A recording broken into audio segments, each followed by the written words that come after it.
Salam, saudaraku sekalian, kita jumpa lagi di PA Basilia, @PA Basilia. Saudara sekalian, hari ini kita akan membahas dalam 1 Korintus pasal 2 dan 3, dan kami ambil tema kawan sekerja Allah.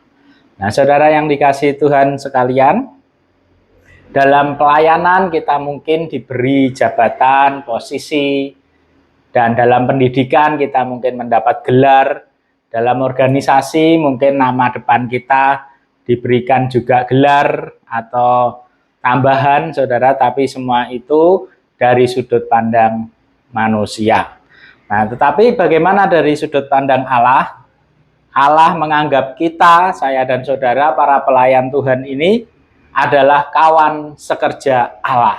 Jadi saya dan saudara tidak peduli apapun gelar kita, tidak peduli di mana jabatan posisi pelayanan kita, tidak peduli apakah kita jemaat atau diaken atau pendeta, kita semua sama, yaitu kawan sekerja Allah di dunia ini. Nah, saudara, hari ini kita belajar 3 hal yang seharusnya, yang seyogyanya dilakukan oleh kawan sekerja Allah. Yang pertama, saudara dan saya, mari kita belajar menjadi kawan sekerja Allah yang sejati. Yang pertama, dengan tidak menjadi manusia duniawi. Ayat 1-4 pasal 3, demikian saya bacakan. Saudara-saudara, pada waktu itu aku tidak dapat berbicara dengan kamu seperti dengan manusia rohani, tetapi hanya dengan manusia duniawi yang belum dewasa dalam Kristus. Susulah yang kuberikan kepadamu bukan makanan keras, sebab kamu belum dapat menerimanya.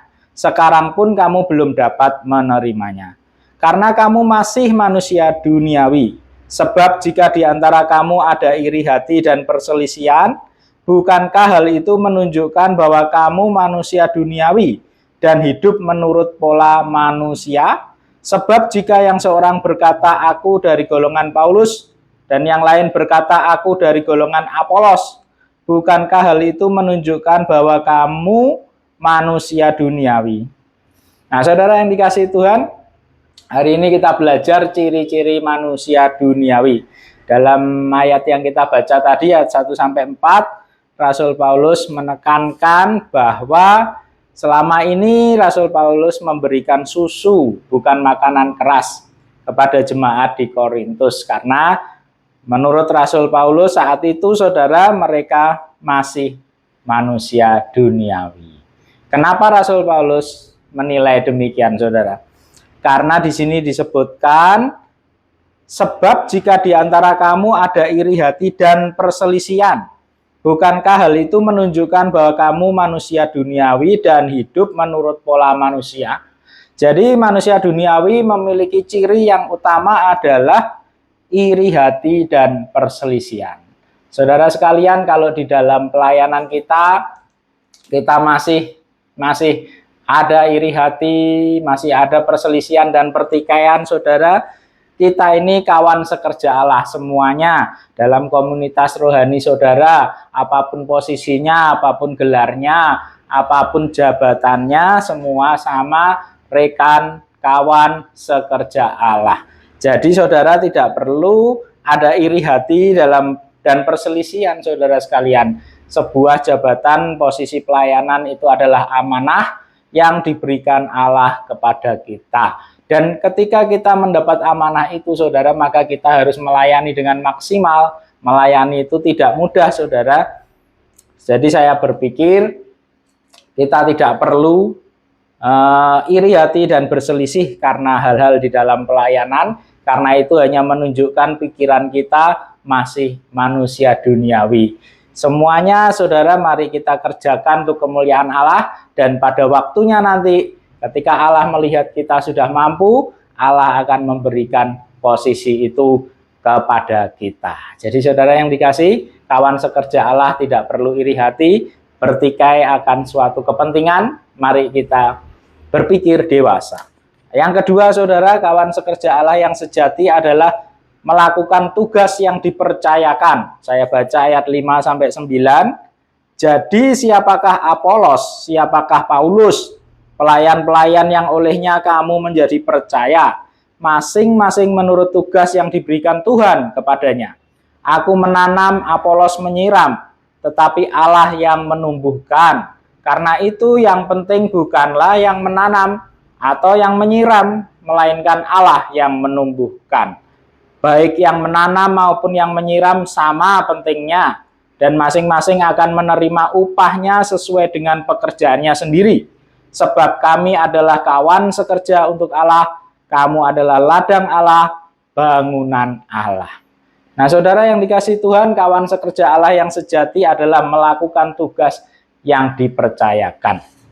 Jadi kita tidak perlu iri hati dan berselisih akan tugas-tugas pelayanan, saudara, karena masing-masing sudah Tuhan berikan sesuai dengan yang dipercayakan Tuhan. Paulus dan Apolos, diibaratkan Paulus menanam, Apolos menyiram. Tapi saudara, yang paling penting itu adalah yang menumbuhkan, yaitu Allah. Jadi saudara, walaupun menanam dan menyiram itu tugas yang mulia, juga penting, tetapi mereka akan menerima upahnya masing-masing dengan pekerjaannya itu, saudara. Jadi Allah akan menilai upah kita dengan pekerjaan yang dipercayakan kepada kita.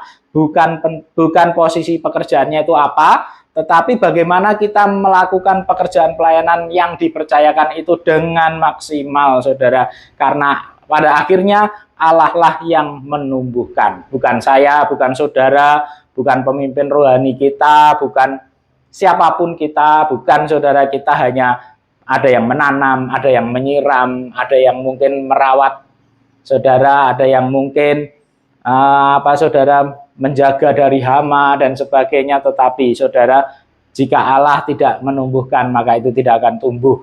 Dan jika Allah yang menumbuhkan, maka segala kemuliaan harus untuk Allah. Dan yang ketiga, saudara, kawan sekerja Allah haruslah menjadi bodoh supaya bijaksana. Saya ulangi sekali lagi, saudara, ia haruslah menjadi bodoh supaya bijaksana. Saya baca dulu ayat 18-20. Janganlah ada orang yang menipu dirinya sendiri.